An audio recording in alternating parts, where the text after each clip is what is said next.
So don't open yourself up to that. If you're good at that, by all means open the door, and as soon as they say, hey, I'd like to find out if you wanted somebody to do roofing. No, thank you, shut the door and let them be on their way. But if you know you can't do that, if you know you're prone to sitting there and listening to it, the longer somebody who's trying to con you and taking advantage of you, the longer they have your ear, the better their chances are to con you.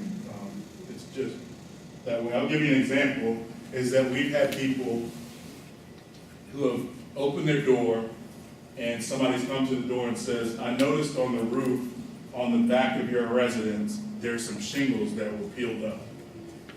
If you don't, and the person at the door says, that's news to me, I don't remember having any shingles. Well, come on outside, let me show you where they are. And so what does the person do? Walk out with them and walk around back. And anybody know the rest of this story? Yeah. Right, so as you walk around and they go and they hold you back in the backyard trying to show you some mystery shingles and trying to engage your conversation. Well, while we're back here, I noticed you got some stumps, or I can cut those tree branches. In the meantime, the person who was with them, who they didn't see, goes into the house and they go upstairs and they go into the bedroom and they go into the dresser and they find the jewelry stashed in the dresser and they take pieces of jewelry, or they find a checkbook in a purse and they pull out some checks out of the back of the checkbook. So you wouldn't even know that they're missing until you got that far down, get the bank and contact you first. And then they take off, hopefully before, for their sake, hopefully before the homeowner comes back around to find out that anybody's even been in that residence. So those are some things that happen. We have people typically during the warmer months going around and scamming people for pavement or paving jobs, which has been around forever. We have people making phone calls to folks during disasters, asking them to donate money to whatever charity that they've made up. So if you answer the phone, if you open the door, then you open yourself up to being conned. Now I know probably a bunch of people in this room won't fall victim to any of those things. And hopefully you're watching out, being nosy for some folks that you might know who don't get out, who don't take the time to go to seminars to educate themselves, to learn about the different scams that are going on. Hopefully you're at least listening to what they're telling you as far as people, them sending money, being solicited for money and so forth. Don't send money to someone you don't know is my second topic. If you receive a call, and it's hard for me to come up with these examples because some of the things that I've heard are so far-fetched, but if you receive a call that says that congratulations, you've won the Italian lottery, all you need to do is send us $2,000 of good faith money, and we will then send your jackpot of $2.8 million to your home. What's wrong with that? Bingo. Bingo. Bingo, you didn't play the lottery, right? So has anybody ever won a lottery that you didn't enter? One's about to come around, it's not quite that much. $7,000. For So I could claim some more. They would take this off what they were going to. So they would subtract the $7,000 from what you won, but the $7,000 was your upfront money. So then, You'll want a couple more dollars. then they probably had something that you needed to contact them or call them so they could give you the address to where to send part of that back. Yes, ma'am. That brings up a really good thought within myself. She's gotten a document. Is there any efforts, any place to research that opportunity to exhaust it? But there's so much of it. I understand that. I can't speak for the Federal Trade Commission or the FBI. I would say reporting it to them couldn't hurt. Honestly, if we were to investigate everything, every email somebody's gotten, and every letter that they've been sent in the mail that they weren't victimized by. And I want to clarify that if you are out of money, then we absolutely want to hear from you, and we want you to report it if you've been victimized. But in the instances where people know it's a scam and they haven't been victimized, if you were to take all those and have your local police department investigate every one of those, when I dare say when you pick up the phone, call 911, you'd be in for a heck of a wait, because our resources would be following all those letters. And that's what I have going around right now, is one that was sent to a county employee, but that same sort of situation.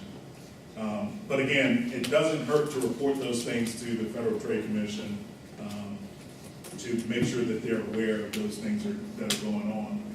In addition to, if it's on a legitimate bank's, the check has a legitimate bank name on that, reporting it to that bank to let them know that somebody's forging checks or counterfeiting checks in that bank's name. What's going around, it looks like a real check from a real bank there that fool people. The thing that concerns me with those things is that, and I didn't know this, and it still blows my mind, and I work off duty at a bank during Christmas time, and I brought it up there to the bank personnel, is that if you go and deposit a check from the bank, then the bank's not out the money should they accept it and cash that check for you. You're out of that money, which blows my mind. It's tough for me to even say, and I've said in the bank, is that just in my shallow police officer mind, that you guys should be the experts in determining whether a check is valid or not. But the account holder is the one that the burden is put on to determine whether the check's valid or not. So it goes back to us educating ourselves and realizing, the saying, if it sounds too good to be true, then it probably is. So I don't expect anybody to send me a $7,000 check, and I haven't done a thing to earn it. It takes me a lot of hours to earn $7,000, or probably a lot of money spent on lottery tickets before I get lucky enough to win $7,000.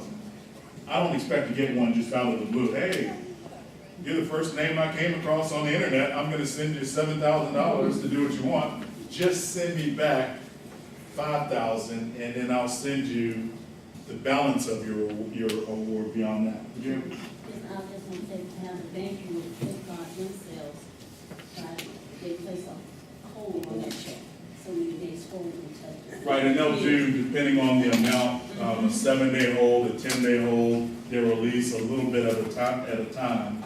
I think up to like 2 weeks or something like that. But again, I thought, well, the bank's the ultimate expert, so if somebody presented a check that was not any good to the bank, then certainly they would catch that and not cash it, and everything would be fine, which is apparently not the case in some instances. Don't respond to messages that ask for your personal information. And I've got, and this is from my work email account, not even my personal email, which makes it even more suspicious. First of all, I don't have a PayPal account. I think I had a PayPal account back when it first started, when we had the dial-up internet, when it took forever to do anything, and I got frustrated and didn't buy anything online. It says PayPal at the top, secure transaction. And it has, dear customers, part of our efforts to provide a safe and secure environment for the online community, we regularly screen account activity. Our review of your account, I don't have one, has identified an issue regarding its safe use. We have placed a restriction on your account as a precaution. To lift the restriction, we will require some further information from you. If, once we review your further information and we're confident that the use of your account does not present a safety risk to our service and customers, we'll be happy to reinstate your account that I don't have. We have sent an attachment clue that there's something wrong. We have sent an attachment which contains all the necessary steps in order to restore your account access. Download, another clue, and open it in your browser. After we have gathered the necessary information, you will regain full access to your account. We thank you for your prompt attention to this matter. Very sincerely, PayPal Review Department. And they even have at the top identity issue PP-658, a whole bunch of numbers, and try to make it look official. And who's the email from? What does it say? Good point, because the actual address, now, I'm not the internet technical person, but you know you can type your name, your full name, which is not your email address, and it comes up in quotes that this message is from Tim Lamb, and then after that it has my email address. So it has service@paypal.com in quotations, which means that's what they made up the email to show on your inbox. The actual email account, though, is sagin@m1crosoft.com. So it's somebody's personal, and they route it through sometimes through a couple email addresses to mask where it actually came from. But it's not from PayPal. It would be the part that's not in quotes from PayPal. So if you look at that, where the actual email came from, it tells you a whole lot about whether it's valid or not. So, in a nutshell, phone calls, emails, however they communicate with you, smoke signals, whatever, do your own research before you give anybody any information, period. So if I had a voicemail, because I don't answer my phone, if I had a voicemail when I got home today that said it was from Bank of America, and I had an account with Bank of America, then what I would need to do would be to independently find the phone number for Bank of America, or go directly to a branch and let them know, hey, I had a phone call saying this. Not really sure if it was legitimate or not, but I wanted to verify that you guys were trying to get in touch with me. And most likely they're going to say, no, we weren't trying to get in touch with you. But if they were, then I'm there in person, or I have verified that this is the actual phone number. Because you can't depend on somebody leaving a message with a phone number, right? Because I can leave whatever phone number I want and call it Bank of America over the phone. I can, even my limited internet skills, I can put together an email with a Bank of America logo on that email and make it look sort of official and send you an email saying I need your account information, your account number, your date of birth, your social security number, whatever else, and then I'll release your debit card to be used again. So things to think about.